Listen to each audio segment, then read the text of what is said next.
It was probably a gift and a curse. For me, the ends justified the means. Okay. Footy was like going to war. It was my team versus the enemy. The other team are the enemy. 20 possessions and 4 goals was like my break-even point for me. Looking for Matthews. Matthews, a shot at goal. It's a chip! Lethal's done it. 5 goals to Matthews. It's not so much a love of winning. It seems to be a hatred of losing. Yeah, that's right. The fear of failure drives you more. It's nice to win. Feels good, but the losing part just tears you apart. This is what football was back in that late 60s. There was one full-time employee. That was it. I was no sort of child prodigy at Hawthorn. I played about half a season in the reserves. You're listening to that every Thursday night to see if you'd get a game. And one Thursday night, my name, I was in. You're beauty. That's how I found out. Oh, listening to Lou Richards on the radio. The following day, the Herald Sun actually came down to school and took a photo of me. That might have been on the front of the paper the following day. We played Melbourne at the MCG, and with about 10 minutes to go, they put me on. 1 touch, 1 kick, 1 goal. And that was it. Out of trouble. It's a good goal by Leigh Matthews. The ageing body and a strong competitive instinct can be a dangerous combination. I always played it very, very vigorously, but that was the worst thing I ever did. If the person out there does that, never play footy again. What's the key to coaching young men to be a successful football side? There is an element, I am convinced. Well, this is amazing. The great Leigh Matthews has wandered into the Howie Games studios. I'm not really sure whether he's done too many podcasts, but Leigh, I appreciate your time. It's great to see you. How are you going? I'm good, Howie. Thank you. Yeah, good. Having a long weekend in Melbourne. Got the Hall of Fame on the Tuesday night of this week, so looking forward to that, the AFL Hall of Fame. A few of my media commitments over the weekend, which I'm pretty part-time at these days, but so it's always nice to be in Melbourne for a few days. Do you enjoy the Hall of Fame type nights and catching up with footballers that you spent so much time with over the years? Yeah, well, I'm not sure of the motivation, but it's one event I always try and go to. If I can go to the Hall of Fame, I will go to the Hall of Fame. I'm lucky enough to be in the Australian Sport Hall of Fame too. So same principle. I think if they're good enough to inaugurate you, then I think you should be polite enough to go when you can. That's so.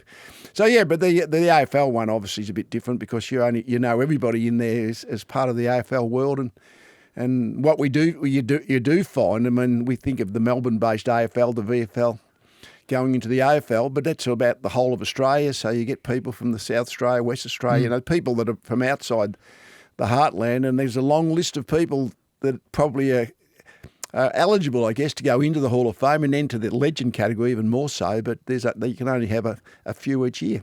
So you just mentioned the Australian Hall of Fame, a legend in the AFL VFL Hall of Fame.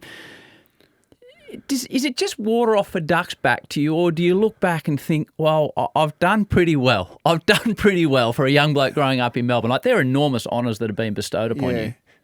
Yeah, absolutely. I mean, I sort of grew up as a little kid in suburban Melbourne, born just outside of Frankston, lived there for 10 years and then into the southern suburbs at Chelsea when we were 10. So, we were a footy family. We used to go to the footy from the time I can remember. Mum and Dad and my 2 brothers, we'd all go to mostly the local footy, not very much the VFL in Melbourne. We'd go to watch Frankston play or the local club. So footy's just always been part of my existence, I guess.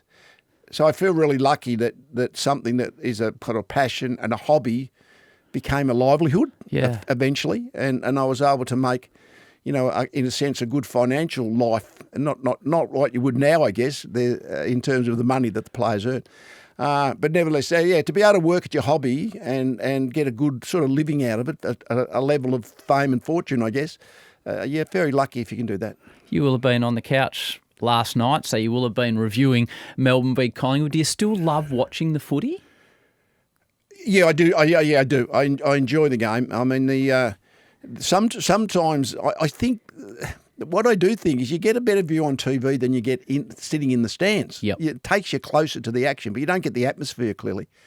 But I think it's fantastic, the number of people that just go, particularly in Melbourne, the number of people, the MCG, the gigantic venue, like it's a small crowd of it's only 70,000. Yeah. I mean, it's just amazing. And yesterday, for instance, we had the top team, the clear top team, just falling over the line against the team who were 14th on the ladder, I think, going into it. So I love the evenness, and the AFL had to manufacture that. If you had a free enterprise competition, you'd have about 8 teams in it, Australia-wide. So I love the fact there, because what you're looking when you get the close game and the tension of a close game is the most attractive thing of sport. Yes. I would have thought. But I just love the athleticism and the ball skills of the modern player. I'm in awe of, really, because they just get better and better by the year. Who do you go to the footy to watch? Like, I always use the term bums on seats. So I got to the footy yesterday and I thought, I can't wait to watch Bobby Hill and Cozzy Pickett. They've drawn me through the gate. Who do you roll up to the footy and think, I'm looking forward to watching this bloke today? Well, it varies along the way, of course. I mean, those two do the sort of the magical things, don't they? I mean, just the balance and the speed, and those. Then they're two that play similar in a way.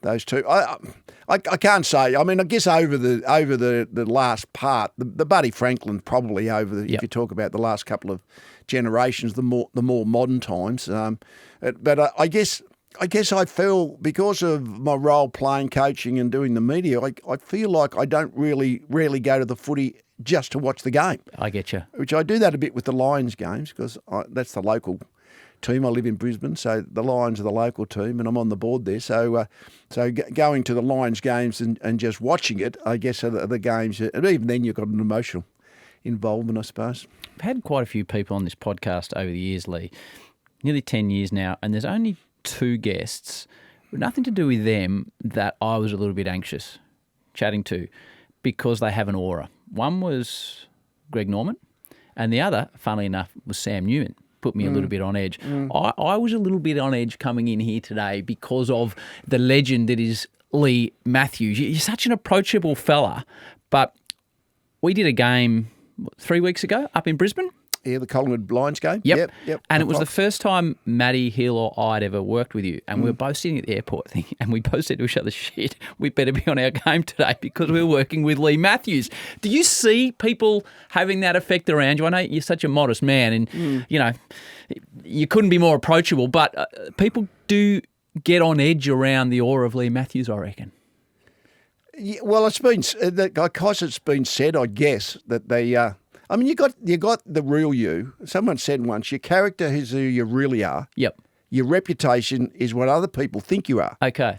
So I think my reputation is probably, and even more so as a player in the early part of my life, that you. So therefore, I guess the hard-ass player and the hard-ass coach or what have you. Therefore, that's the reputational part of it, and maybe people have a sense of, who is this person? But I think the public person and the private person for most of us, I think, is fairly different.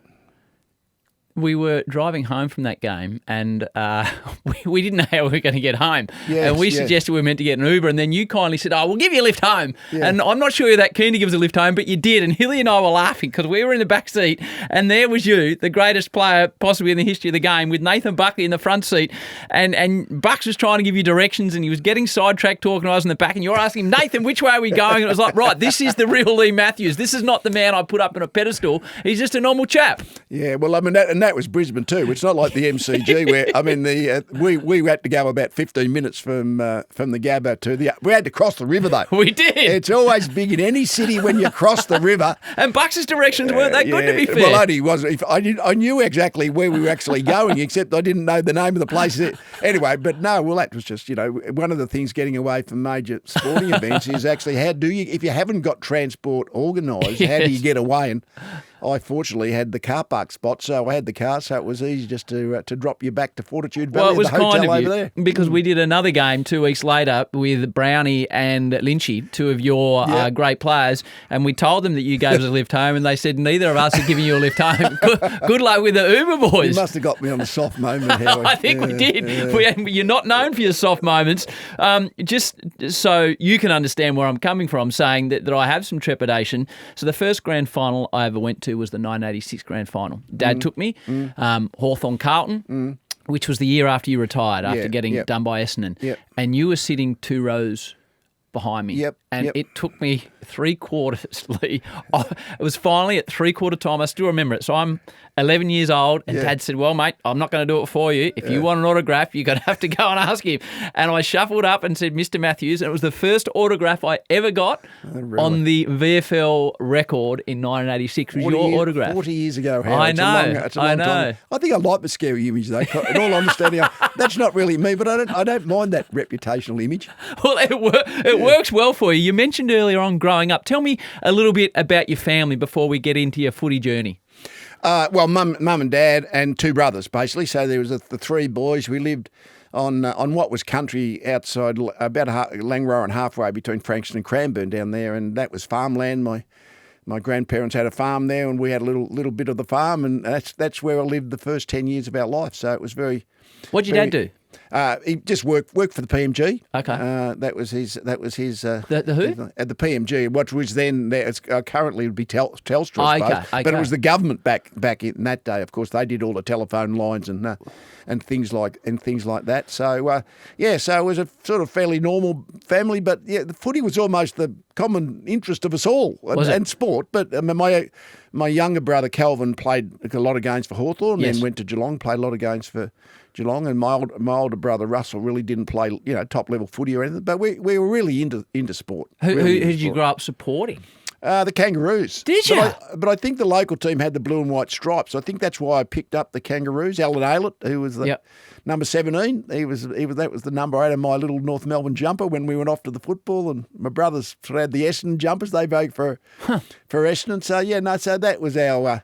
That was our life, and we moved back into suburbia really. When I was 10. So my teenage years were all in suburbia. So would you have gone to the VFL footy with your parents or your brothers? Not much. No. I got it funny. You just get the odd glimpses of memory of your childhood. I can still remember one day.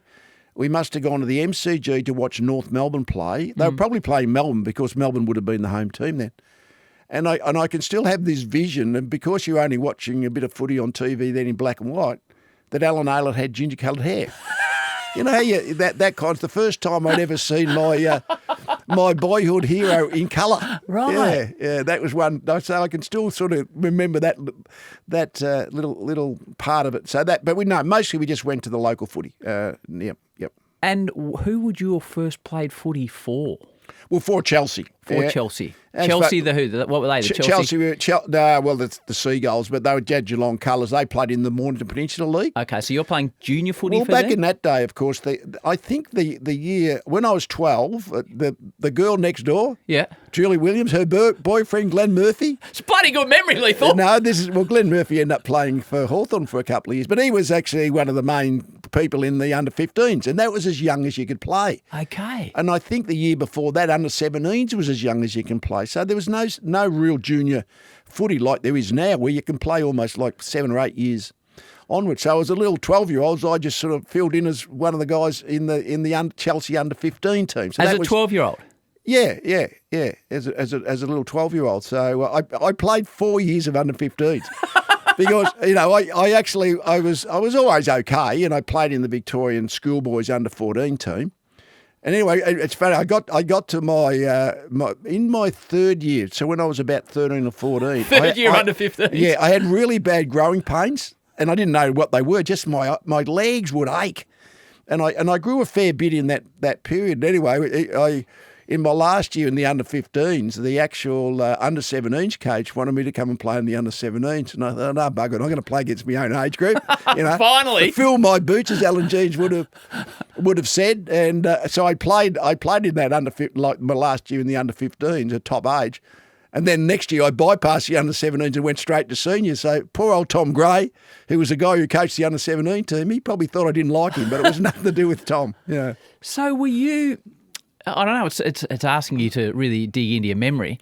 Tommy's about to bring you a coffee. Now, I was fascinated by this. He'll come in with that in a moment. When when you were playing that junior football, were you a dominant player? Were you, oh my gosh, we're playing that Matthews kid this week? I was in the under-15, in my top year in under-15. In your fourth year at I it? played centre-half forward. Centre-half I reckon forward? I was born to be a centre-half forward, but I never grew enough to be a centre-half forward in senior level. So that was the one year in my whole time where I was, in a sense, one of the big kids. Not real big, but, one of the... Whereas the following year as a 16-year-old, I played half-forward flank in the senior Chelsea team. But I won the league goal kicking, so I still had a pretty good year. How many would you snag? 50-odd, 50 to 60, something like that. I can't remember the numbers. But anyway, I won. So, and then the following year, I then went to Hawthorn because Chelsea was part of Hawthorn's zone. So back in that era, the whole of Victoria was split into areas, of course, for zoning. And so the whole of the Mornington Peninsula was Hawthorn zone. So effectively, if you wanted to go and play in the VFL, which really I did from the time I was born. That's what you wanted to do? That was always what I wanted to do. Was it? So there was nothing else, I don't want to do this, I want to play football? No, I wanted to be a sales rep so I'd have time to play footy. I don't know how that logic came into my mind, Howie, but it did. I was looking back, there's some amazing stuff on YouTube. I was looking back and you'd been selected for Victoria for a junior carnival. Yeah. And there was a letter from St Kilda saying, we're here to support you. Yep. What are your memories of that? Well, so that was the under-14 team I played in, and that would have been about 19, let me see, under-14s, I'm getting my, it was just before zoning, mid-60s maybe. Yeah. So St Kilda were the southern suburbs team playing at Moorabbin, so the peninsula would have been, in a sense, their catchment area, but then zoning came in. So zoning came in about 65, 66, something in that, something around that time. So, so St Kilda lost the Mornington Peninsula, which they lost Leigh Matthews. And Dermot Brereton and Calvin Moore. It was good for the Hawks then, wasn't it? Well, the zoning ended up being great for Hawks. Peter Knight's is the same age as me from Gippsland. So, zoning was a rich recruiting area. The Mornington Peninsula. So that's about. So St Kilda missed out because zoning came in, and therefore it was Hawthorn's, not St Kilda's. Tommy's got your coffee out there. Now this fascinates me. Now, we talked about the fact you've got a menacing reputation. Yes. So are you just drinking straight black, or what does Leigh Matthews drink in the coffee stakes? No, it's a bit. What like is it, Leigh? Skinny milk cappuccino, Howie. Now it's like I have Diet Coke. I don't know why. I eat everything else that's fat, but I have skinny milk and Diet Coke. One of the hardest men to ever play the game. The player of the 20th century is on skinny milk. That's right. Good on you, Leigh. Well, you have a sip of that while I just get myself accustomed. So, how, as a young man, do you get to Hawthorn? So I've written here, you joined Hawthorn the 1st of January 1969. Yes. Aged 16. Yeah, because March 1st is my birthday, so it would have been 17 on March 1 of 1969. So you still at school, or have you left school? No, I was doing year 12. Year 12? Yeah, so I was doing year 12 the first year I was at Hawthorn in 1969, yeah. So did you finish year 12? Yep, finished year 12. What was it now? So what was it out of back in the day, year 12? Like, was there a score? I passed it, but So you're a 50 to 60 or a 60 to 70? Yeah, that part I can't... No, I wasn't sort of getting really top marks. Okay. I mean, I passed, but I didn't. Right. So you got through. I didn't have any academic ambitions. Okay. I think it's fair to say. You wanted to be a salesman and Howie. play footy. Yeah, the following year, after year 12, I remember I started a part-time accountancy course, and I missed the mid-year exam because I forgot it was on. Anyway, I figured no, academia was not for me, so that was the end of study. So tell me, as best you can remember, because I want to talk about, once we get into your career, but about what you were doing and whether you were full-time or obviously not. But when you arrive at Hawthorn, which it would have been Glenferrie, yes, at the start of 1969, yes, what is the football club? And as a 16-year-old, how are you treated wandering? I presume there were some hard, tough men there. Well, the football club, this is what football was back in that late 60s. There was one full-time employee. That was it. That was it. So, and I'm trying to think of his name. Anyway, what was his job? Was like just football manager? They called him football. They used to call them football secretaries, but that was the staff of the footy club. It was all part time. Who was the coach? John Kennedy Senior. Oh wow, was the coach.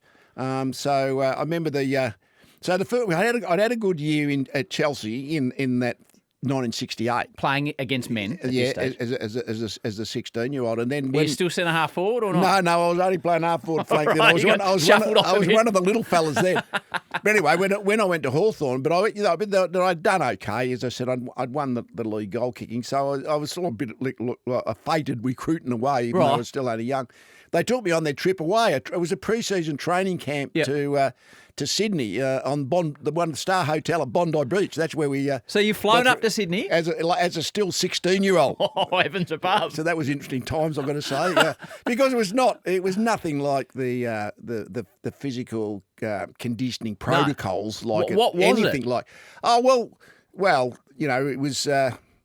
Well, I mean, not that the individual training wasn't hard, but you weren't looking after yourselves as well in all the what you'd now call the recovery protocols of ice baths and all the kind of things to get your body in good shape. It's funny, you probably were doing as much on your legs, almost, as the modern players would do, but you're not doing all the other. Weren't doing weight work, for instance. Anyway, but with that training camp was my introduction for Hawthorn, and it's like one step at a time. My ambition was to get on the Hawthorn senior list. Eventually, and which I eventually, and the list might have been announced in March. So that was the way it tended to work. And so you're training to get on the list. To get on the list of 40 odd players. Yeah, that's your first ambition, I guess. Yeah. The first clip I want to play, I said I've jumped on YouTube, so I'll get you to whack the headsets on. We've got an interview here with your mum and dad. And your mum was Lorna? Yep. Okay. So to give people an idea of your competitiveness, I found this 2 days ago. Oh, yeah. And this made me laugh. So this is your mum and dad and your mum talking about you. The youngest, Kelvin, played 98 games for the Hawks. But it was Leigh whose competitive streak overrode his childhood, who from a very early age displayed a bitter distaste for failure. And the ball is shot for goal by his brother Kelvin. And I think it could be a We goal. like to win. Yeah. Did he? At anything. Ludo, anything. Tennis, Leigh had to be to win all the time. What if he didn't? He cheated. Well, he did it. You're saying that. When he was You're little. saying that. So your mum said you're a cheat. I don't know if that was Neil Kearney doing the. I don't know who that was. Yeah, that was done a while back. Good old mum, but she was probably right in a way. I mean, it's sort of. What's it like to see your parents there, Leigh?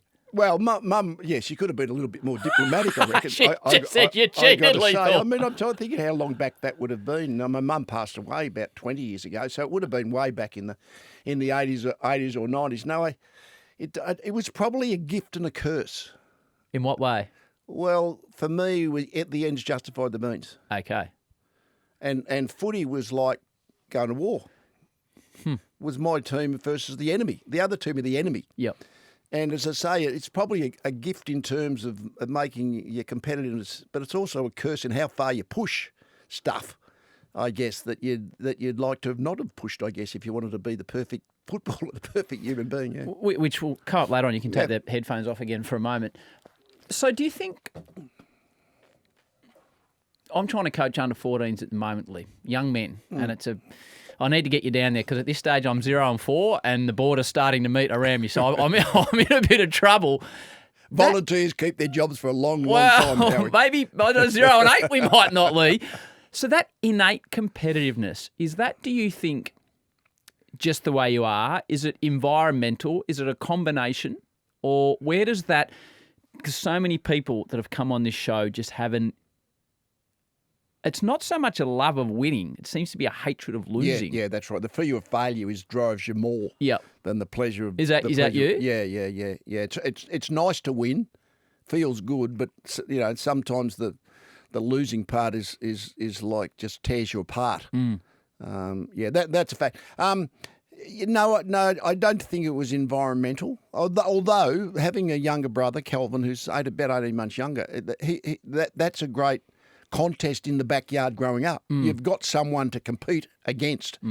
Kelvin was always a little bit bigger than me, so we might have been a similar size even though I was a little older. So if you talk your backyard foot from the time you can remember, before you started playing club level footy, that competitiveness with my brother, I think when I look back on it, would have been a really valuable thing in terms of honing your competitiveness, I would have thought. Yeah. So when you wander into the Hawks, forgive my lack of understanding of the history, who is the man at Hawthorn? Who is the player at that stage? Well, Peter Hudson is probably, in terms of he would have been the biggest name, right? Because even then he'd just come over from Tassie a year or so before, but he was.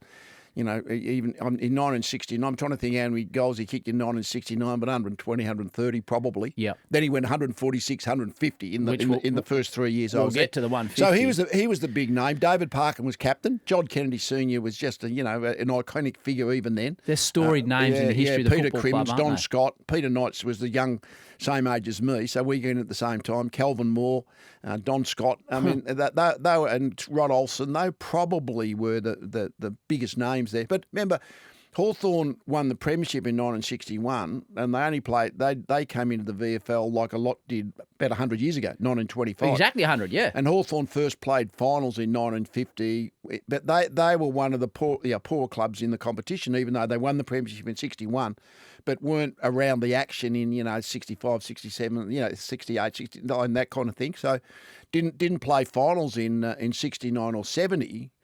But then the team, kind of really got itself going in 71 and ended up only losing a couple of games for the year and winning the premiership. Yeah, but those half a dozen were the biggest names. And Peter Crimmins, of course, I think I mentioned, who tragically died of cancer only about 5 years later in his prime at the end of 1976. They were the big names. So you obviously make the list. Yeah. The thing that whenever I'm going to commentate a game now, if there's a debutant, I can't get enough of it, Leigh. The phone call where they ring their mum and dad. Yeah, fantastic. I never used to cry since I had kids, Yeah. and I'll cry at that. Yeah. I'll watch a young bloke from North Melbourne getting his first game and ringing his mum and dad, and I've got tears in my eyes. I presume it was a lot different for you. Do you remember? And do you remember being told you're going to play your first game? That's like chalk and cheese, that part of it. So what you would do back in that era, you would train Tuesday, you would train Thursday. So that's it, 2 nights a week? Yeah, and then you'd go home, and then they would select the team. So how do you find out? Well, 3DB, which was one of the radio stations, Lou Richards was on it. Right. League teams. Right. So the teams would come out about 9 o'clock on this program. So I was no sort of child prodigy at Hawthorn. I played about half a season in the reserves. And you're listening to that every Thursday night to see if you'd get a game.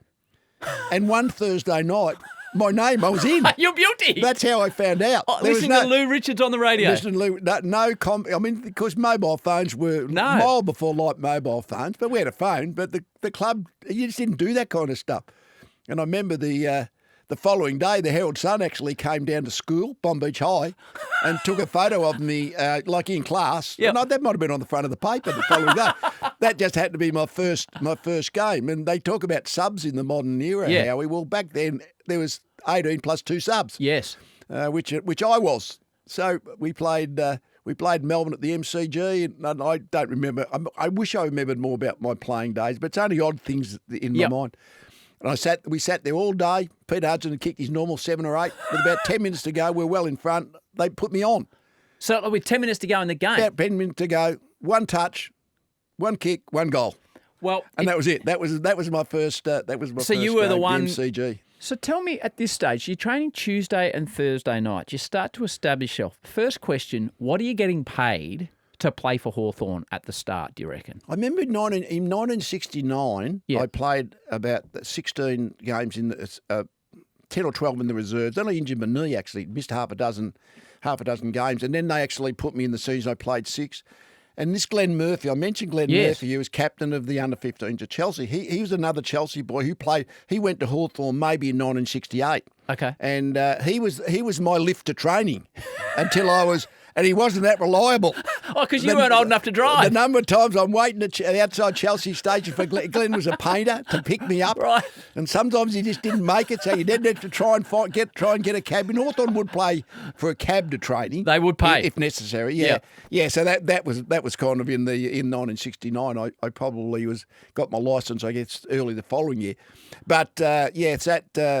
I think we both went and collected our post-season paychecks, and I think I got $600 $600. $600. Yeah. Okay. Yeah. I think you. I'm not trying to work how that. You might have got. I remember the coach Curly Ellis. He was the coach of Chelsea. I remember in the pre-season of that first year, 1969. There was the thought of actually, he said, well, you don't have to go to Hawthorn this year. Maybe, if you stayed at Chelsea, you might get a couple $100. so the numbers and the dollars are just so insignificant, aren't they, compared to. But I remember my first job. Yeah, so you're working, obviously. After year 12 or 69, so 1970, I went and worked for Dunlop Automotive. There was a contact with Hawthorn out at the top, what was then a tyre factory. What were you doing? At Montague. I was just in the office. I was a cadet. I was a Dunlop cadet. But I think you're getting $32 a week. Okay. That's just sort of kind so of. So 600 was good. Well, yeah. Well, I mean, it's all relative. Supplementary, isn't it? yeah. It's all relative to what you would have been. But I'm a sort of 18-year first year sort of cadet. So that's still not a lot. But nevertheless, that I remember $32 a week. Yeah. So if you're doing your 2 nights training a week under John Kennedy, who became a very famous coach for changing the approach to football and fitness and training, are you doing any weights? Are you doing anything outside those 2 sessions or not? Like, how are you physically preparing? Mostly running and ball work. Mostly running and ball work. There was weights in the gym, but it was a bit like compulsory. There was no real weights program. That's the thing when as football's gone on now. If you were born strong then, you were strong. If you were born skinny, you'd stay skinny. Whereas now, but now in the modern era, the modern footballers, they might be born skinny, but the weight work will get them to an optimum, an optimum weight. But you were born strong. I was born strong, so the natural strength isn't as valuable. I wouldn't have thought in the modern era, only because it can be manufactured, be supplemented. Yeah, absolutely. In the training program. We move along, and you talked about Hawthorn had struggled. So we get to the 1971 season. Yep. You win your first of 8 best and fairest. You're 19-3. You beat St Kilda in a semi by 2 points. And then the grand final, you're down by 20 points at 3/4 time. Yep. I got vision here. This is legit vision. This is you kicking the opening goal in the final term of the 1971 grand final. Whack these on, Leigh. This I've seen. This is, I think it's a barrel. Okay, so. It is a barrel. You're 20 points down against St Kilda, 1971 grand final. You've come out after 3/4 time. Oh, just before we get to that, what's John Kennedy said at this stage? I'm taking you into the history of football now. That's a good question because there was David Parkin, or his captain, talks about Don Scott. But we were only 20 points down, so that's not they bit more back in that era, maybe. That he thought John was a little bit, let's make sure we play the game out strongly. And Don Scott had sort of got the team together before we went to our positions and gave a sort of another rev up. Right. I can't remember any of that. You don't remember it? No, not a thing. Well, so you ask me, and most players, if you say, what did the coach say at 3/4 time? Most players would have no idea. Okay. Because you're in your sort of bubble in a way. Yep. About what are we got to be doing? What I got to be doing? You're not really attentively listening to the coach, or maybe I've just forgotten. I've been coached a lot of games. Howie. This is a long time ago. So you come out, you're 20 points down. Hawthorn needs early goals, and you arrive on cue. Open up in the goal square, and Peter Hudson out in the centre half forward position, which may not mean a thing, of course. Rice now kicks forward for the Hawks. A struggle going on. Leigh Matthews to get the free kick. Free kick holding the ball. You're in 32 there. Very lucky holding the ball free kick, I think, when I've seen this. Yeah, I think you're probably right. Yeah, number 32. Still 32, yeah. 65 yards. Neil behind him. And you just... it's a big kick. Launched a barrel that's gone through post height, Lethal. Yep. Yeah, and every now and again you'd have a go. Well, it's a bit like I wasn't a long kick, so I mean, but 50 metres a drop punt 50 metres was tops. So over 50 metres, if you're going to go for goal, you'd have to go for the barrel to get that extra 10 or 15 metres. So yeah, that got us the first goal. I mean, you didn't have a lot of positional changes back in that era. Peter Hudson he would have been off with concussion in the modern era because he got poleaxed early in the game. So this is the big story. He goes in a couple short of passing Bob Pratt's record of 150 goals. You can take those off again if you want. Yep.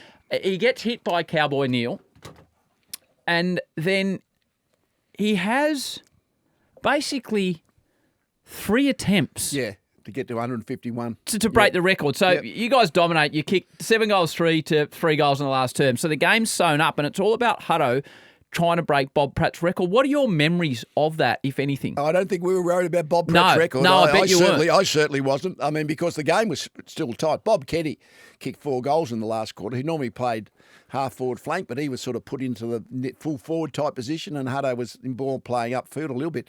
But no, I must admit, I remember there was one handball over the top, and he ran into the open goal. Kicked it. Maybe no, the one this and he had to kick it over the head of a but it was still only about 20 metres out, and he sprayed it. Yes. Okay, that was one attempt, and then of course the famous one was Bob Kenny took a mark in the goal square and hand passed to him, and Hutto kicked his 151st goal, but started celebrating it. Peter Shields, the umpire, said no, you couldn't. He was forward of the mark. So that one didn't count. And then he had this shot from about 10 metres out on a 45-degree angle, and he kicked these mongrel floating punts, but they just went straight.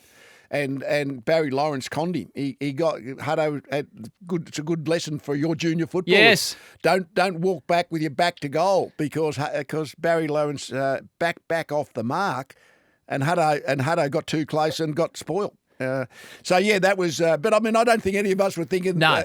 I mean, I don't even know if I knew Hutto was going for the 151st goal. Right. To be honest, it was more about how do we go about winning the game, which we eventually won by 7 points. But he was a freak, Peter Hudson. What was he like?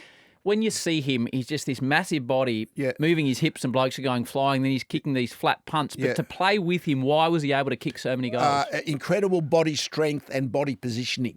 And most, it was a lot of one-on-one contests back then, so it was often he and the defender. And if you could give him sort of like the 60% chance to get the front position, his body use would mean he would probably mark it. And he was sort of cat-like at reflexes, so all operating in a confined area. He would, like in the modern era where they've got to run up and down the ground a little bit. That wouldn't have been Hutto's. But he was he was a gem. But he kicked about 40% of our score. Yeah. So, that's a thing back then, and it doesn't happen in modern footy, clearly. No one wants any one player kicking 40% of the score. No, so he was he was a freakish player. So and then of course the following year in 1972, so we won the premiership. The early game, Melbourne at Glenferrie Oval, he'd kicked 8 goals just before half time. And he'd take the mark to kick his 9th goal and went down with a bad knee injury. And bad knee injuries back in those days was kind of like the end of you. Yep. My brother Kelvin did his knee badly about 6 years later, and his leg was in a plaster cast for 6 weeks. Jeez. So you never recovered. So Hutto, that was the end of Hutto's prime. Really, he was only probably 25 or 26, and he come back and played one famous game at the end of 1973. Is this the helicopter game. What's your memories of that? Well, I was injured that game, so I wasn't actually playing. We were playing Collingwood out at the old Waverley Park, and I mean the story is it's quite amazing about so this is for round 1 of 72. His knee just wasn't getting better because they wouldn't back in those days. So over the summer between 72 73, he got the opportunity to go into the Granada Hotel in Hobart. So he went back because he thought his career was done. About halfway through 1973, John Kennedy's rang him up and said, "How's your knee, Hutto?" And he said, "Oh, it's not bad," because he's not playing. He's just walking around. And he said, "Why don't we train you up for a month and you can come over and have a game?" Like this is hard to fathom. It is. It's remarkable. But remember, VFL back then was just like suburban footy. I mean, the modern suburban footy would be more kind of organised, I guess, than the VFL was back in this day. And then the day came, and he rang John Kennedy about a week. Said, "Oh, so you wouldn't believe this, John. I've got Norman Gunston performing at the pub on the Friday night, and I can't come over till a Saturday morning because I've got to be there." So that's how the helicopter thing. He flew over Saturday morning, got the helicopter to Waverley. He just mesmerised defenders. They just looked like they were so nervous. He kicked 7 goals. He could hardly run. Did his knee again at half time. But he kicked 7. He kicked 7 goals. And then of course he went back to Tassie and got playing again and came back and had one final year in 1977. Kicked 110 goals. Wow. And he was living in Hobart and only coming over really to play Saturday. So no, he was a genius who was cut down in the prime of his life. like football-wise, in the prime of his life. Well, I must thank him because my father grew up in Tasmania, in New Norfolk. Yeah, and well, used it was to his play, club, wasn't it? Yeah, Yeah, well, he used yeah. to play tennis. Yeah. With Peter Hudson. And then when he went to the VFL and played for Hawthorn, the old man started going for Hawthorn, Yeah. and then we had no choice, and now my kids have got no choice. So we've passed it on as a result of that. Yeah. Das, who puts this show together, was saying to me, Leigh, why was he voted the best player of the 20th century? And I was like, we're talking about accolades. That's a major accolade. And I said, well, if you go through AFL tables and have a look at your statistics, which must have been done retrospectively, looking back at games. But there's games. There's a game in 1973, round 3 versus Essendon. So you're playing on the ball and you've had 41 disposals and kicked 11 goals. Yeah, I'm actually playing forward pocket because Peter forward pocket? Crimmins would have been the main rover. Right, so you're forward pocket. I So was you had forward 41 pocket, touches in the but forward pocket. on and off the ball, yeah. And I wish I could remember that. There's no vision of that, Howie. There's not. And the thing I can vaguely remember, I always sort of, I guess after a while, like once I'd become established, because we've gone past the establishment years. I mean, 71 was a bit of a breakout year for me, had a good year and got particularly in the Victorian team. But I was really just, 69, 70, I was just trying to get a game and just trying to survive. But once I was established, I had this kind of, 20 possessions and 4 goals was like my break-even point for me. That was your break-even? Yeah, for me. No, just in my own. I'd think, okay, I played all right if I had 20 possessions, 20 disposals and 4 goals. Well, that was the bar. So I'd always sort of tend to be, part of what drove me, I guess. It's a bit individualistic, but it did. I like just count. So I'd always know how many disposals I would have and how many goals. And now this day, I'm not quite sure if I'd got up to the 41. But what I can remember at the very end, I knew I'd kicked 11, and I was running to kick my 12th. Yeah.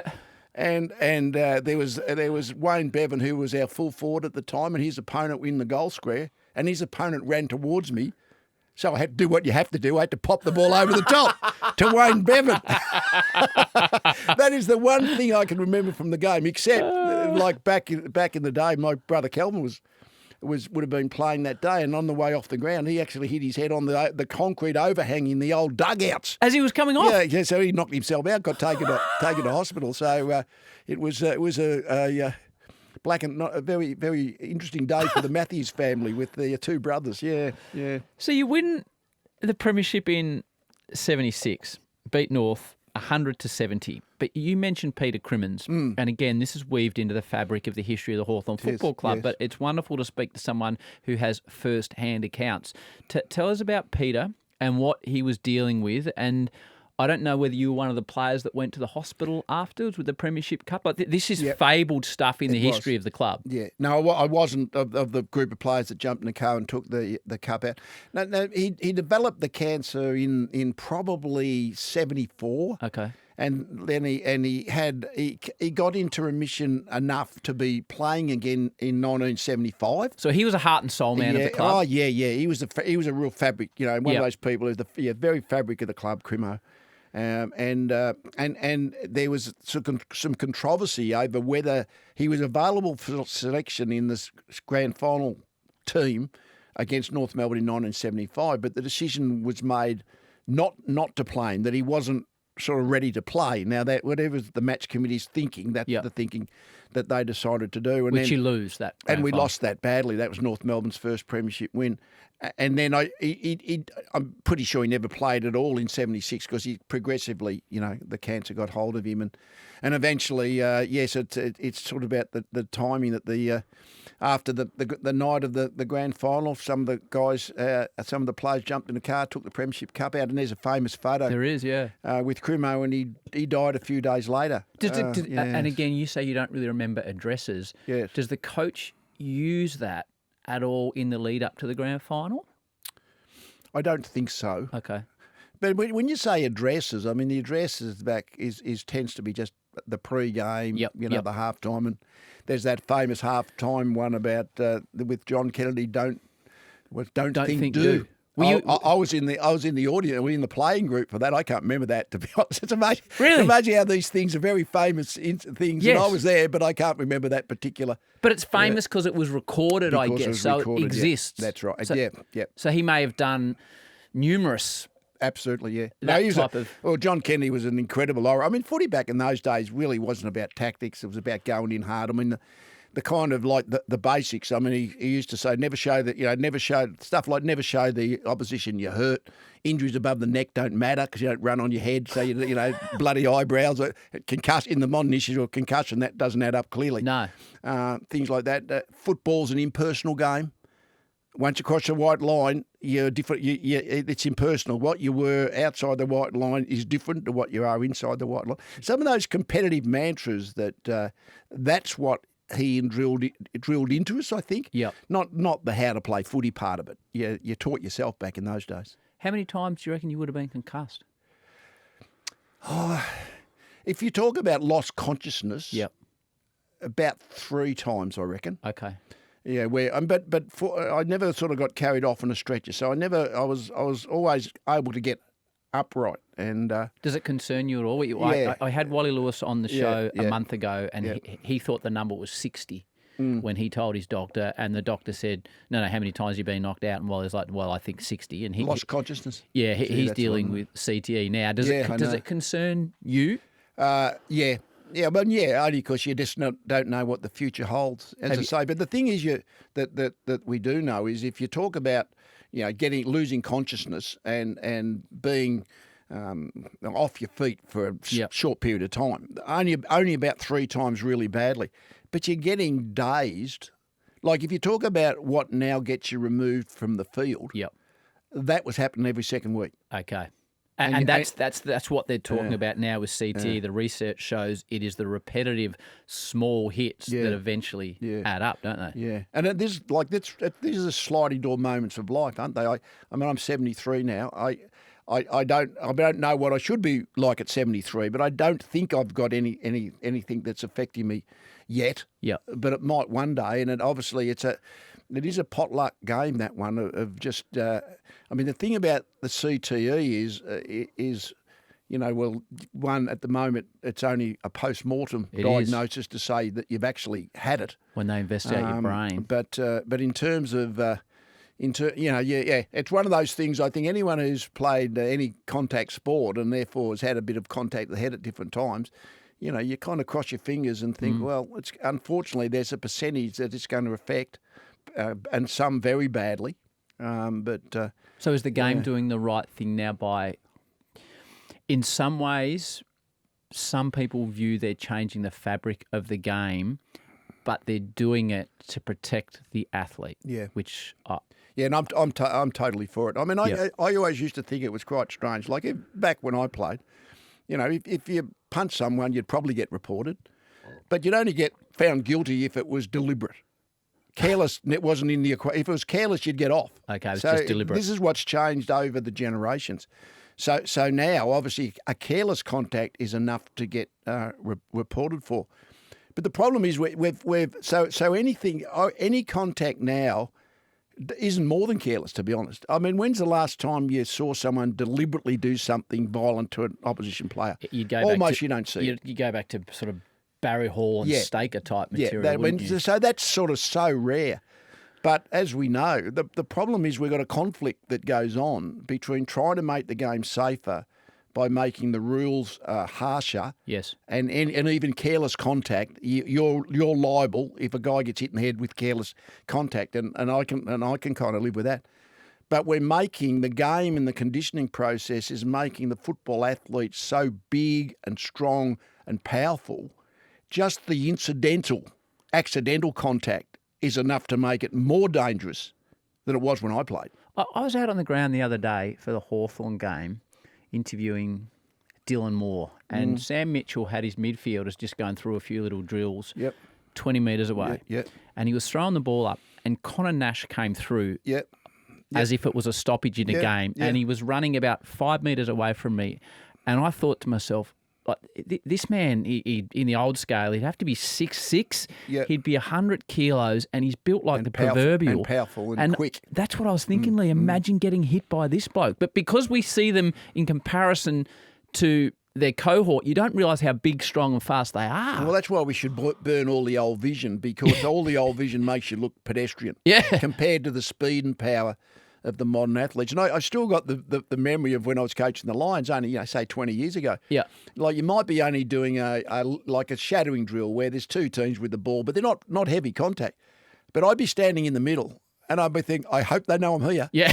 Because there is bodies going quickly. And that's sort of 20 years ago. Yeah. So this is the problem in physical contact sport. It's become more dangerous, even though the rule makers are trying to make it safer. Due to the conditioning of the athletes. The conditioning of the athletes. Yeah. And that's why this thing about interchange is a really critical one. Like it used to be 18 versus 18. And then, there was a couple of subs. Well, then it became 19 versus 20 versus 20. Yep. Now it's 22 versus 22. So the speed that's created by 22 players rotating, only 18 on any one time, this thought of doing away with the sub and going to 5 interchange is crazy. Right. Because that's got to make it quicker, doesn't it? Add another player in the mix. Just more energy. It's more. We only have 18 on the field. We know that. But if you're rotating all these players through, the energy created and the speed and the movement, we're going to make the game even more dangerous than it currently is with what you'd call 22 versus 22. So I think all these things have to be, and I think the AFL are really conscious of all this. But as I say, you've got this conflict. The players are getting bigger, quicker, stronger, more physical, more congested around the ball. So there's just more incidental contact. I mean, the tackling at the moment, and forget the dangerous tackle one, any tackle is a brutal act. It is. Because it's got to be, because you've got a big body trying to impede another big body. Yeah, my word. Yeah. I'll get you to put the headphones on again. We go to 1982, Windy Hill. So it's Hawthorn versus Essendon. Now, it's fascinating to me that you talk about that most fabled speech of John Kennedy and you don't recall it. So this is the famous point post. Oh, yeah. So, and this is where commentary can add to sport. So this is the great Lou Richards. Roll it, Tommy. There with Merritt. Oh, the post is broken. Matthews hit it and broke the point post. Oh, talk about a he-man. How was that? He split it right down in half. A fantastic effort by Leigh. So you busted the point post, Lee, but it's become part of football legend due to Lou's commentary as a he-man. Now, is this, again, one of those moments that's now storied and fabled? Like, you did a great ad with the Toyota boys about it, which was bloody fantastic. Yeah. But at the time, was anything made of this? Oh, I like the He-Man stuff, Harry. Let's not let the truth get in the way of a good story. That's what I reckon. I love it. But I've said it a few times, so I'll tell you the true story. Right? Go on, then. So I remember the ball come sailing over my head. That part I remember. Yeah. I remember I bumped into something. I thought I bumped into other players because there's a little bit of a pack forming near eventually is near the point post. Anyway, I knew I stepped on the boundary umpire's foot because he's hopping around. He's limping. I stepped on his boundary umpire foot. I didn't even know that the point post had broken. You didn't know? Didn't even know. I remember after the game, I said to the head trainer, I said, I've got a little bit of a lump on my elbow here. I'm not quite sure. He said, that must have been when you knocked the point post over. So the true story is just, don't go telling anyone else. Right. I hope not many people are listening. Oh, they listen. I like the He-Man stuff, but to be honest, I don't know what the physics are of the point post. Though the old timber ones, clearly, they weren't the current metal ones would never be broken. But there might have been a joint at the top or something, and it sort of kind of wobbled, and the joint wobbled off at the top. Great image building stuff, wasn't it? What? This gives way to me coming in here being nervous around you till I realise you drink skinny cappuccino. What would you have played at weight-wise? When I was like a young guy, I reckon I was 78 Ks when I started as just like a 17, 18-year-old, and I would have put on 10 Ks. Like, I should have been lighter probably, but in when I finished, I would have been 88, 70, 87, 88. Okay. Yeah. There's talk on here, and I asked you what you were getting paid, about you going to Hawthorn and asking for a sum, I think it's $40,000. Yep. Run me through that, what the conversations were, what the players were getting paid, whether the footy club had any money, the economics of the time. So I think this is late 70s, is it? No, early 70s. Early actually. 70s. Yeah. No, Okay.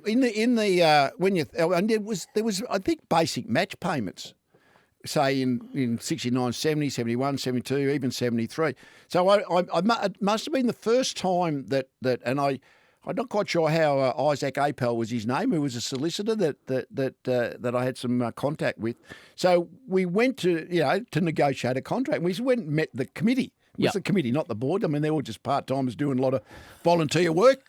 And guess what? What? The people running the game, the commission, and the people running the clubs, the board, are still volunteers, Howie. Yes. Somehow or other, there's something not going right. Anyway, but back at this, so this would have been the end of 75. And anyway, it was like, and what ended up happening for the next, I think I got $40,000 for the next 3 years. Okay. So it was $13,000 a year for 76, 77, 78. Now, I'm not quite sure what other players were getting. $30,000 a year? No, 13. 13. It was 40,000 for the 3 years. Oh, so it was 40,000 for three. Yeah, and then if you talk about then at the end of 78, when I guess there was the next contract, I remember I got 50,000 a year then, and I sort of basically got 50,000 a year until I retired in the mid 80s at 85. Right. So I was getting underpaid for a while, and by 85 I was getting overpaid. Probably I would have thought. So with the media coming into the game, like people say now.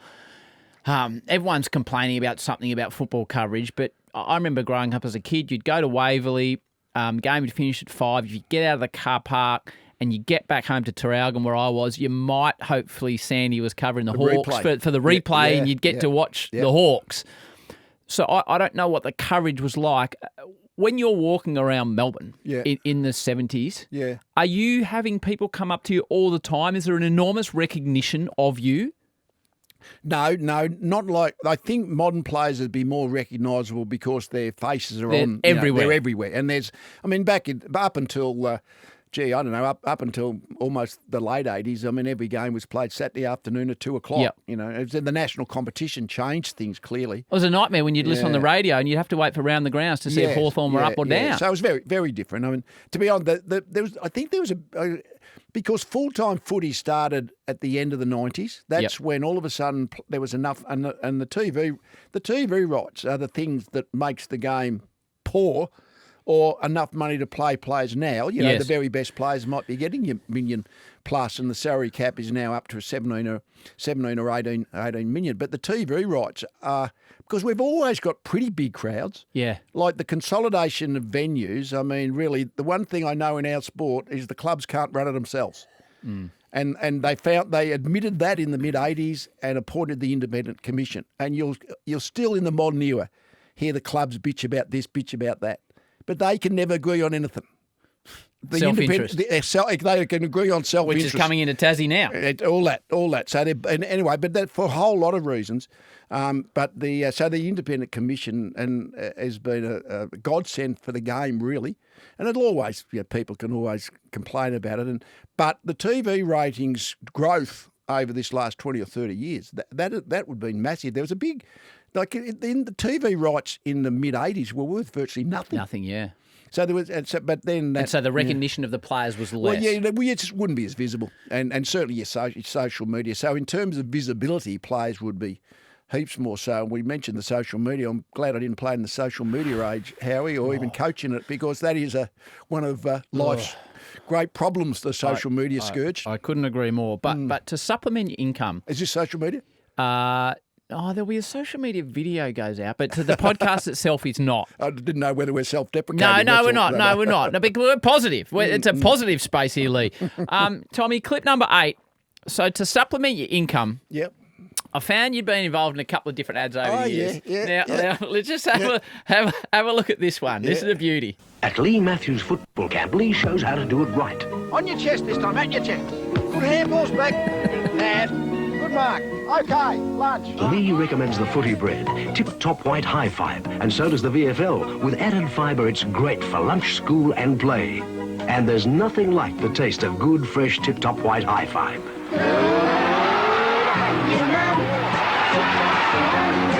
Tip-top white high five, the official VFL training food. That's funny quality. So what do you reckon you pulled out of Tip Top for that, Lethal? Oh, it wouldn't have been a lot, but about that time, back in 82, 83, I was still working a job, and I was working. What job are you doing now? I did my Dunlop Automotive for a few years. Bill Patterson Cheney selling trucks for a few years. I had my own little sports store for about 5 years at Brandon Park Shopping Centre. What was it called? Leigh Matthews Sports Centre. Did you work in it? Oh yeah.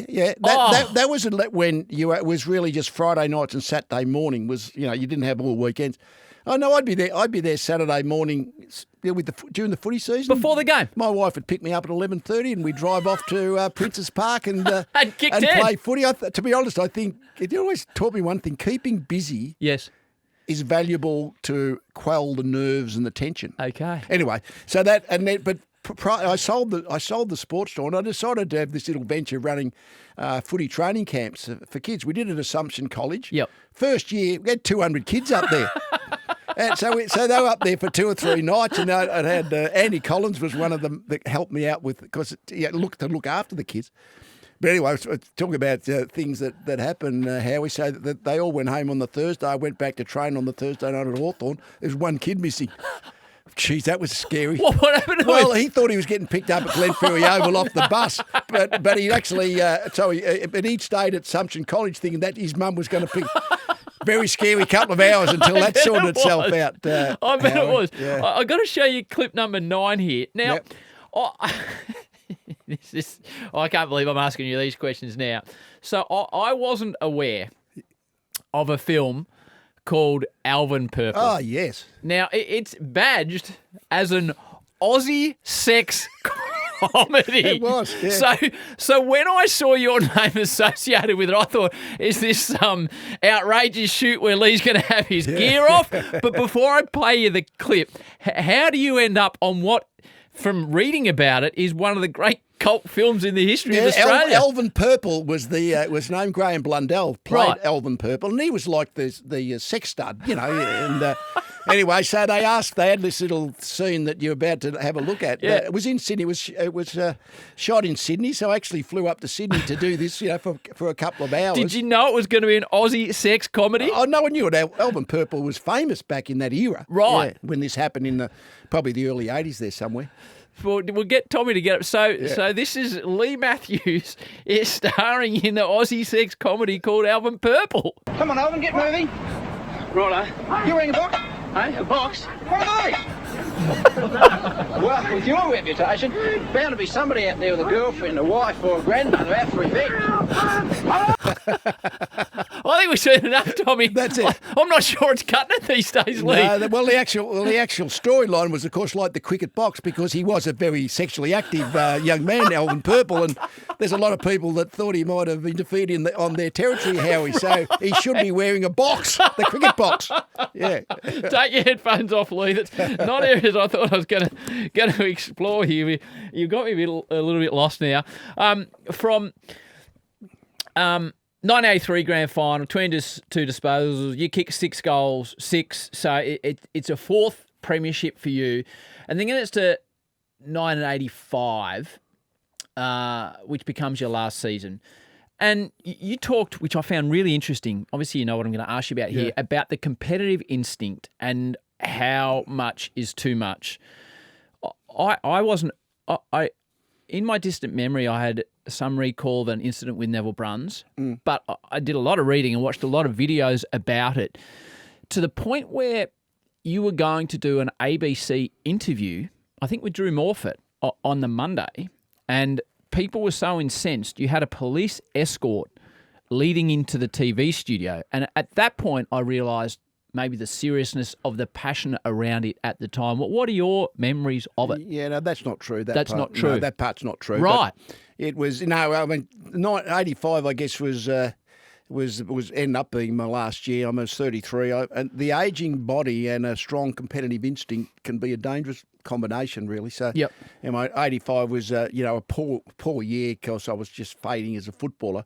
And that incident happened. I mean, I guess I ended up having to go to court because I got charged with assault over it. And, So an actual away from the football. Yeah, there was a magistrate's court, and then eventually the magistrate. Well, you wanted a good behaviour bond, I guess, because I pleaded guilty. I mean, and it was, and then we went to the what would have been the county court, and where I got the good behaviour bond. But anyway, but in trying to, I didn't actually appear at all in the at the magistrate's court. But even in your own psyche, you think, why'd I do that? Right. And I still haven't got an answer. Okay. And the size of the incident at the time, you were. I don't even really know what it means. You were deregistered for 4 weeks? Well, basically, see, back in this year, we're talking 1985, at the tribunal, you had to get reported by an umpire. The vision, it wasn't, there was no trial by video as it became known, and this was probably the impetus of it, because there was no trial by video, and therefore there was some vision of it that obviously was getting played on every kind of news bulletin. You're basically guilty, but the AFL didn't act because they didn't have a mechanism to act, and that's why the police probably got involved effectively. If you talk about the why that all happened, but anyway, but eventually I got charged with conduct unbecoming. Like every now and then, by the VFL. By the VFL, that's Rule 11B or something, and every now and again that conduct unbecoming pops up in different incidents, because you can charge anyone with conduct unbecoming. And I had to go before. Well, it would have been the commission. It would have been the first commission, I guess. Huh. And I got, so they couldn't suspend me because they're not a tribunal, but I was deregistered for 4 weeks. So that was the football aftermath. Yeah. Obviously, there's a physical component and Neville, but now there'd be concerns about mental health. Yeah, etc. Like, how did you deal with it at the time? Looking back, retrospectively on a modern lens. You mean from my personal point of view? Well, yeah. I felt unbelievably guilty. Did you? Okay. Oh yeah. I mean, you think I remember thinking to myself, well, geez, if I mean, I always played it, but very, very vigorously. But that was the worst thing I ever did. And I kind of thought to myself, gosh, football can make you do that. If the person out there does that, never play footy again. Right. And it turned out I had a conversation with Alan Jeans, which was my first instincts in a way, because just so the self-loathing was kind of severe. I mean, you obviously got the victim who's suffering the physical consequences. But what was the conversation with Alan Jeans?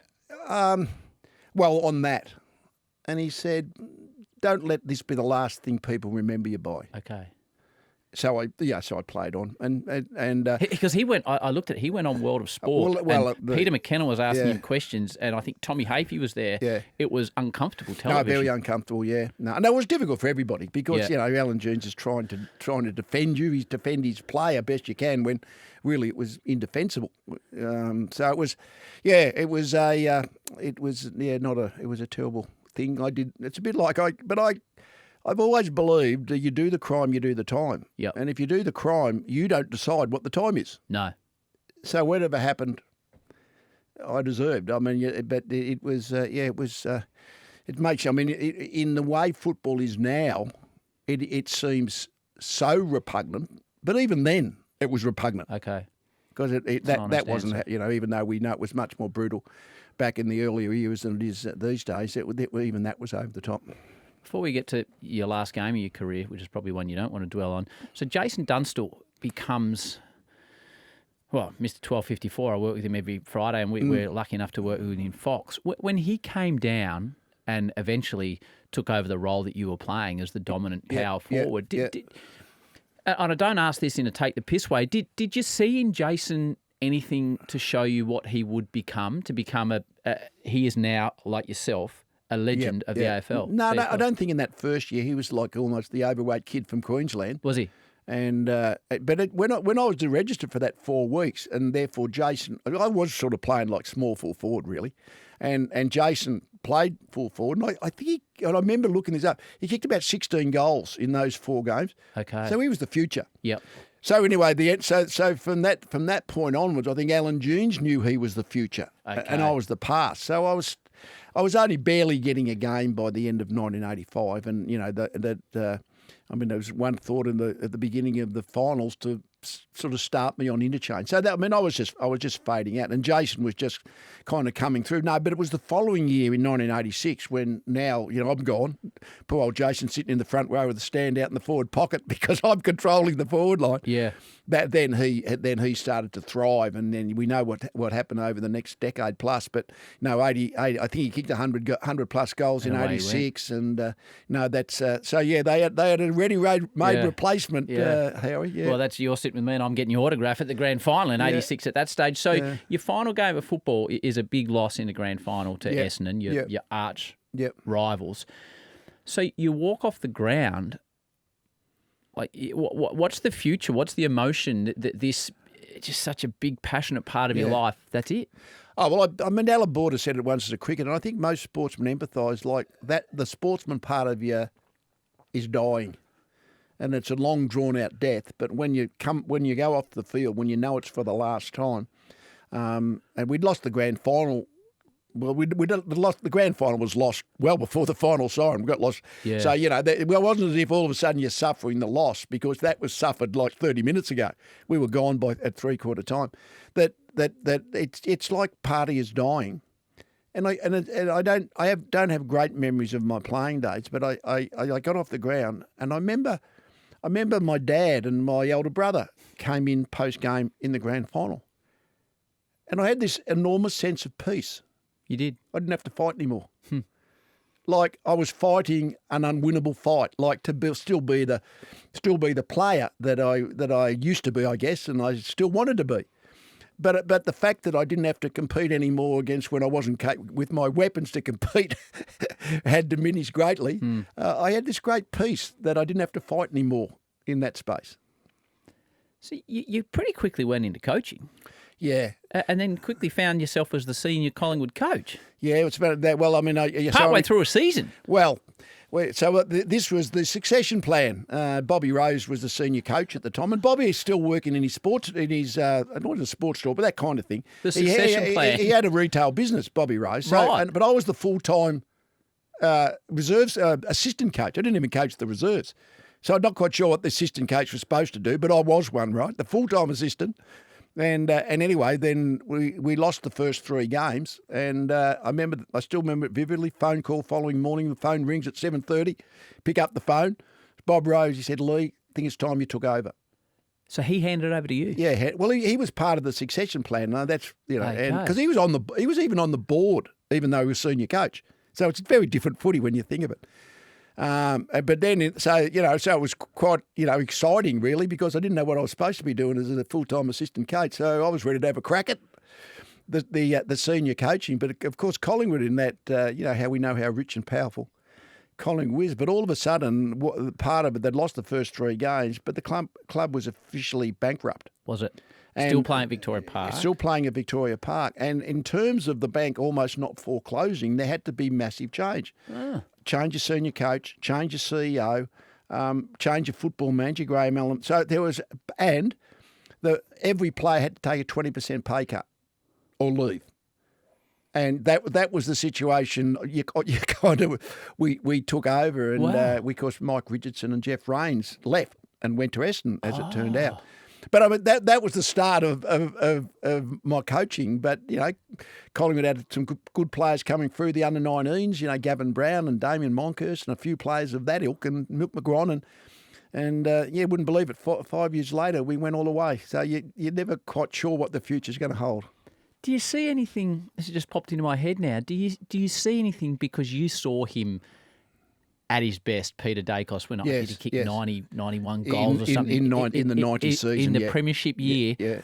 Do you see anything in Nick and Josh? It was funny when he went down the slide yesterday. I was talking to my son, and he said to me, did Nick Dacos' dad play footy? Yeah. It's funny how quickly the game changes. No. Do you see anything? Oh, he was a ball handling skills genius. Was it? Peter? Like, I mean, all the players I suspect over the generations got more athletic. So you look at Josh and Nick and think, well, they sort of run better than Peter did.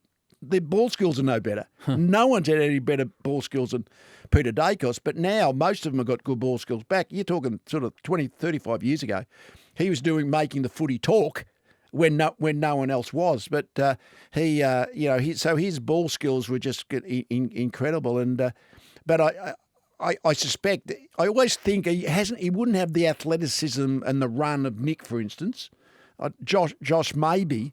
But maybe that's only comparing him to the modern players. I mean, in his generation, he was more forward than a midfielder, I suppose. But that year in 1990, when he kicked over 90 goals, it was a bit like, I guess, the forward 50 place I played in. Yeah, it was very similar. Late in my career, in a way. He's not going to take big overhead marks, but fantastic, fantastic body to body. I remember he kicked 13 goals one night against what was the Suns, the Bears they were back then, back on the Gold Coast. No, he was a genius, and as I say, that making the ball bounce and third bounce it'll go left.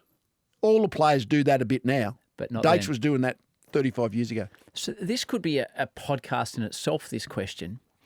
But what is the key to what's the key to coaching young men to be a successful football side? Yeah. Yes, if I knew the answer to that, you'd do it every year. Yeah.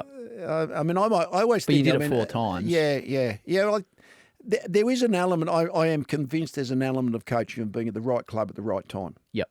And in modern footy, the senior coaching role, while important, is vastly overrated. Okay.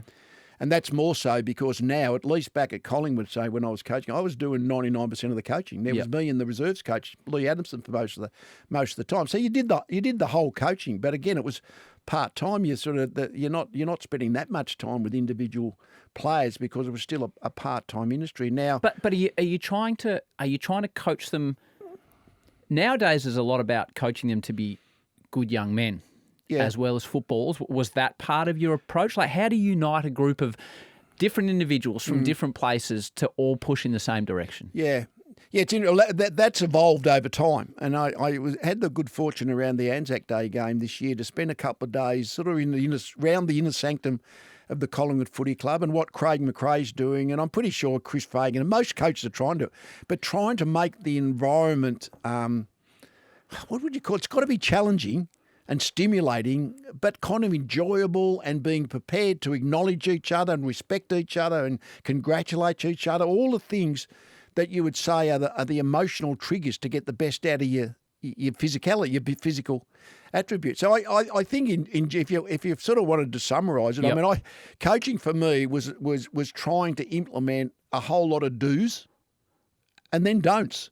That's right. So if you talk about what was the main coaching thing for me when I coached, and even the Lions a little bit, I would stay the same. So the 30 minutes on, you only had about 30 minutes each week in the review process. That's when I emphasised this is what we've got to do more of. This is good, and this is what we've got to avoid doing. This is bad.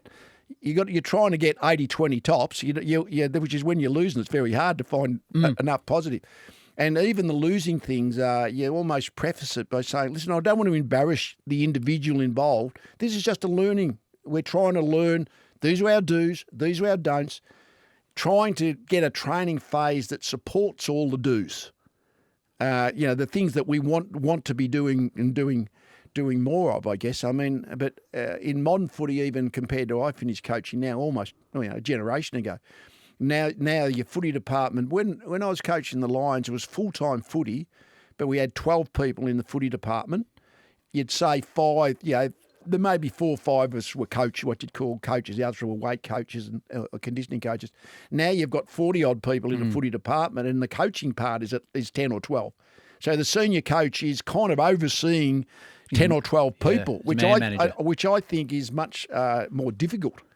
Because it's not only the players you're trying to get to do the do's and don'ts, you're trying to do it through a group. So it's kind of I think there's probably more tactical, I guess, tactical coaching. But even now, the game's won and lost by the basics.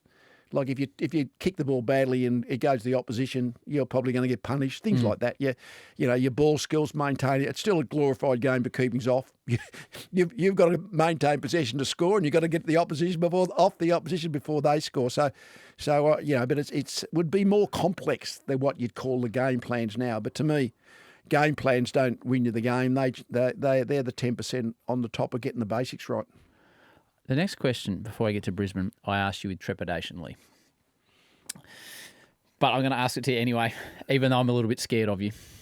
You win the premiership with Collingwood, right? Yeah. There's the famous photos and pictures, and it looks amazing. You've got the shirt on with the black sleeveless vest.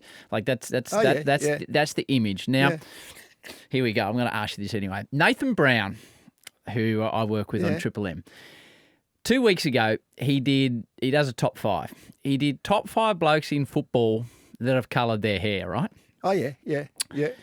And we were sending a photo in our WhatsApp group of you in your white shirt and your black vest when you won the premiership. Yeah. And there was a discussion whether the hue of your hair was really your colour or not. Yeah. But Nate didn't have the balls to go with it on air because basically, like the rest of us, he's a bit scared of you. So I've been sending to ask you this question. When you win the premiership with Collingwood, is that your real hair colour or not? I can't remember in Collingwood, but I did dye my hair when I still had some. Right. Like that's that's a bit like your journey through life. All of a sudden you start thinning out. And when I started thinning out and going a little grey, I thought, well, what I got, I'm going to keep black. So what colour did you go with? Like, was it just black? Just black. Just for men? Well, I've got no idea actually that part of it. Don't get into technicalities. But I tried to. I mean, I obviously had fairly black hair in my younger man days. So I did keep the black hair for a while. Then it eventually came. I didn't have enough hair. With so the I just mow gave as up well, completely. or just the hair? No, I never did the mow. Okay. No, I never did the mow.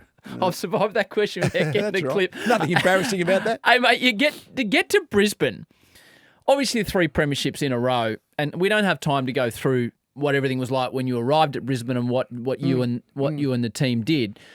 But what I would call is revolutionary is from the lips of Lethal, where they had a microphone on you in the box during the grand final. Now, sports production has come so far in 20 years, but I don't think we've got back to that level. Do you remember who approached you and what your thoughts were? I'm asking you a difficult question here. Well, I'm not sure whether it was Fox or 7 at the time, but Gary O'Keefe, who actually now runs the footy at Channel 7, was... I think it was Fox. So what they asked me to do it, and the idea was obviously the opposition coach was done too, but they were only going to show them the coach that won. Oh, so Mick would have had the mic on as well. Well, I'm not sure what year we started it. I'm not even sure whether we did it in the one that became a little bit public was 2003. That's the one I'm about to show you. Because that was the one when, late in the game, Gary O'Donnell, who is one of our assistant coaches, just suggested that Acker was not getting to the front of the pack. He was sort of playing for the one over the back. Well, let's have a listen. Let's have a listen to that. Acker hasn't run all day. Go and tell Acker, run to the front of Lynchy. Run to the front, not to the back. Front and square. So at this stage, there's 6 minutes to go in the final quarter. Collingwood 66, Brisbane 69. Acker's not where you want Acker to be. Well, it was a contest out, but this is back in the days when the southern stands or the northern stand probably was being rebuilt. So the coaches' boxes were in the Shane Warne stand. And this over in front of the Shane Warne stand, there was a contest. Alistair Lynch went to mark the ball, and Jason had a bad groin injury at like he was suffering with the sore groin. Anyway, it was just a simple principle. They get to the front. That's where the percentages are. Don't run to the back. And the Gary O'Donnell, who was my assistant coach, was the one who actually just suggested it. So I sent that message out, and I guess it just came to fruition like a few plays later when he got to the front of Alistair Lynch at the front of the goal square. Yep. And kicked the goal that probably put us 9 or 10 points in front. So but the whole Lips of Lethal thing, I mean, it was we did it for a few years, and Gary O'Keefe would come to Brisbane first thing Monday morning before you might have gotten into celebrations, and we go through the game together. As to what you could... Well, only just to make sure, but no, to be honest, I'm not sure there's anything that we actually cut out. But it is a bit emotional in the coach's box, and in the end, by the time of the third year came, we got to half time and said, Gary, you know what's going to hurt me, so I'll leave it to you. But it is amazing insight, though. Well, what's amazing in this, because it's at Channel 10, yes, It's on Channel 10. They had the 5-minute countdown. So there's a succession of, with 5 minutes to go and it's a tight game, blokes calling out the time because you don't actually know. No, you didn't know how long there was to go. And I remember in that 2002 grand final, which was the really tight one of the three we won. I mean, this is 2003 when we with Jason. No, it is 2002. 2002, sorry, yep. Because that's the really tight one. And one of our sort of, the guy who did our IT, I guess, we tried to be the timekeeper for the last 5 minutes to he was. give us an idea. And he got it pretty close. He might have been 5 or 10 seconds out. Yeah, but no, even the coaches didn't know the countdown. It's amazing, isn't it? It you is. would have thought a countdown clock on the scoreboard would be appropriate in modern footy. Well, I would have loved it yesterday for Max Gawn. So he knew that there's 42 seconds to go. I think it's better for the crowd. Well, the crowd probably know because they're on phones and they can get onto AFL.com well, or it's what funny. have you. Everybody knows except the players. The 36 blokes on the ground. Yeah, and they're trying to be advised from the people on the bench. Well, holding up these funny signs. There's always with a time delay on that. Exactly. But anyway, I mean, to be honest, I mean, I might have had the lips of lethal for 3 grand finals. That's the only thing memorable that I said in the whole 3 games. But it's like John Kennedy. That becomes the memorable part that's because true. It's been recorded. Yeah, there's vision of it all. You've spent so long in the media. You've done on the couch, you've done talking footy, you've done game broadcasts over the years. How have you approached your role in the media? Oh, just sort of doing the job you asked to do, I suppose. I mean, I guess I try to, I used, particularly when I was doing the games, try to simplify, not complicate. Which is the great skill of a good special comments person, isn't it? Well, maybe. I don't know whether that. I don't know. I think it is. Sometimes what I do find in the media in general, you get almost no feedback. No. Till you get the sack or the promotion. Exactly. So when I remember, and I used to write for the Herald Sun a little bit over a couple of times. Certainly in between Collingwood and Brisbane, I wrote for the Herald Sun. I might have said it to Gordon Bennett, who ran Channel 7 Footy. I said, "Does anyone ever give you any feedback on how you're going, how things are?" And he said the classic words, "Oh, if you're doing anything wrong, we'll let you know." How often do you hear that? How often do you hear that? That is, I haven't really got time to be actually giving you individual feedback. But because even back in the day, when there was, like not full-time footy, the feedback would be the fans, a few stats, the best players in the paper. There was some feedback. So you get used to some feedback. I mean, that's the problem with coaching. There's very little... who's going to give you feedback on coaching? That's the problem. I mean, coaches try and have mentors and sort of consultants now within the club to help them in that space. But it's very hard as particularly once you're an experienced coach, to have anyone who is theoretically able to give you the feedback. And everyone, I like the feedback on the basis if there's a problem, we might be able to fix it. I do that with my health. I try and have everything checked, Howie. Yeah, I like it. So if you get a problem, you might be able to fix it. But if you don't know about the problem, it's not going away. Well, that's classic media. Don't worry about who you work for now, who you've worked for, etc. Just try and give me an honest answer if you're prepared to. If you're watching the footy now and you're listening to special comments, if you could choose one person to listen to, who are you enjoying listening to? Oh, I don't think I'm even going to answer that one. Okay, Howie. That's too hard. That's too hard. No, I'm not going to individualise on that space. Too many enemies to be made. Okay, no, fair enough. I will ask you some short, sharp ones, but we always, before we do that, because I'm conscious of time, we always finish this podcast the same way, that you've had tremendous success in football and in media, in all sorts of aspects of life. We have a lot of young people listening to this podcast, Leigh, that are hoping to achieve things in their world. I always use a different example. Let's say today they want to be the world's best carpenter or the world's best saxophonist. What advice would you give to the young people out there that are hoping to achieve success in their field? Well, you can only go on what you've seen and observed and what you are yourself. I always think having high aspirations is critically important. But don't get into expectations too much. They're different words. Like expecting is expecting something to happen. Aspirations are different. This is what I aspire to be. So I guess I could say from kind of my own experience, whether it's playing, coaching or doing media, so you want to do it well. So it's kind of working back. If this is what I aspire to do, what do I got to do to achieve that? You sort of got to come back, and it comes back to, in a sense, what do I got to do today, I suppose? I mean, if you talk coaching philosophy, You got to have high aspirations, and there's an element of being satisfied with winning, but being a bad loser. You know, that okay if you lose, but. And this is the great thing, coaching's more a team thing than playing was in a way for me. So you would play the game and you would have an emotional response. Sport does this to you, and we're all having a little bit in our lives, but sport, it's really, really crystal clear. Yes. So the game's played and you win, lose, or you win by a lot, lose by a lot, close game. You have an emotional response. And when I coached, particularly if we lost, I would go to my cave for about a day. But by lunchtime the following day, you got to come out of your cave and say, okay, what do I do from now on? In other words, what can I learn from what's just happened? And that's what the coaching review process, the coaching and player review process is all about. But it's all about being able to learn from the past and moving on, if you can. Like that, I'm not saying this is easy, but that emotional space. But working back, you know, what do you got to do to be successful in whatever your aspirations are? It's working back and working out the plan in a way of, well, what do I got to do to give myself the best chance of achieving this? I love it. I said I came in here with some trepidation. It's been a bit trippy for me because you were my first ever autograph, Leigh. Thank you so much for coming on the Howie Games. And there's a lady in Brisbane, apparently, Paula, looking forward to this episode. Absolutely. Fantastic. Good on you, Leigh. Thanks, well done. Howie.